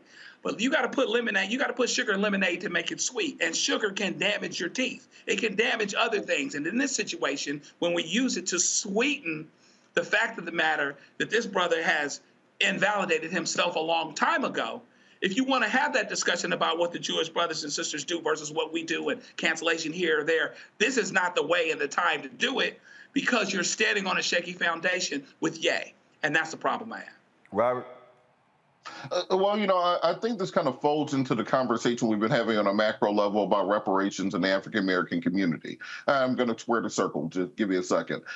Because what we see with our Jewish brothers and sisters, starting with the Zionist movement in the late 19th century, was a international unanimous consensus that they should have their own homeland. They should have repairs done for the damage done to them by the European Empire, just culminated in 1947 with the founding of the State of Israel. And because of this international unanimity that they were able to achieve, we see this rolling down until today, where they've made it very clear that it was almost like Section 5 of the NATO Charter, an attack against one of us is an attack against all of us. And that's what was called out by Rahm Emanuel's brother, when he said we want everyone to divest in Kanye West after he made the statements. And I've never seen a rapper's bank account be seized. Literally, Chase Bank said, come get your money, we don't want it.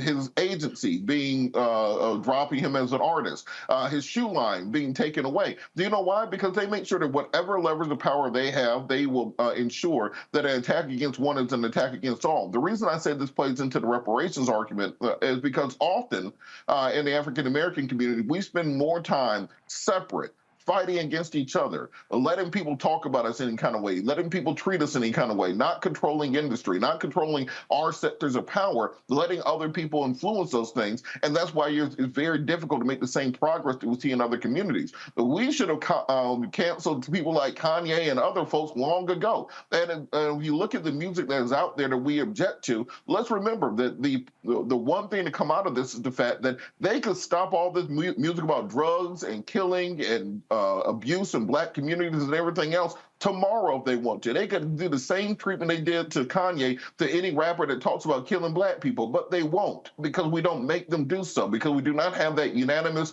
agreement that our community is to be respected, our community is to be treated a certain way. And until we get there, this will simply be another case of us seeing what other people do, but not taking the right lessons out of it. I don't know Kanye. Kanye doesn't give a damn about me, and I'm not particularly interested in what goes on with him. But what I do think we need to do is understand that our community, if we want to make the same progress we see in other communities, we have to start looking at those lessons they have created and adapting them and creating a bridge going forward so that we can get to where we want to be instead of simply talking about what other people are at. I cannot ask someone to respect me if I don't have self-respect. Simply cannot happen. And so what I'm arguing, what I'm saying very simple, is that if people are going to go, oh, this is unfair, that this is happening to him, and it didn't happen when he made anti-black comments, then I will ask the people making those comments, what were you saying? How were you organizing and mobilizing? What were you doing? But just thinking it's going to happen, nothing happens just because. There actually is a cause and effect. There's a response to things when these things happen. And what I'm saying is, we must be willing to stand up and call out one of our own who says or does something about us, and then not wait for that person to say something about somebody else and then go, oh, now it's okay to criticize them. It's as simple as that. And so I think the lesson here is for people, I was debating some folks today, and they were like, now Adidas dropping him. He made Adidas relevant. I'm like, you haven't even looked at the market share of Adidas outside the United States. Folks were just sitting here, just popping off, oh, he made it cool. You know what the hell you're talking about. Like, go look at their market share, a $19 billion company. Look at their stock price. I mean, again, when I listen to people, when I listen to the rationale, when I saw the rationale when it came to R. Kelly, when I saw the rationale to some of the other issues, I'm going, what are we doing?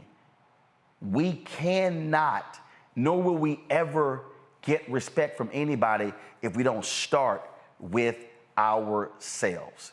That's the point I'm making. Joe, Matt, Robert, appreciate it. Thanks a lot for joining us on today's panel. Thank you so very much. Folks, if you want to support us in what we do, please download our Black Star Network app. Available on all platforms: Apple phone, Android phone, Apple TV, Android TV, Roku, Amazon Fire TV, Xbox One, Samsung Smart TV.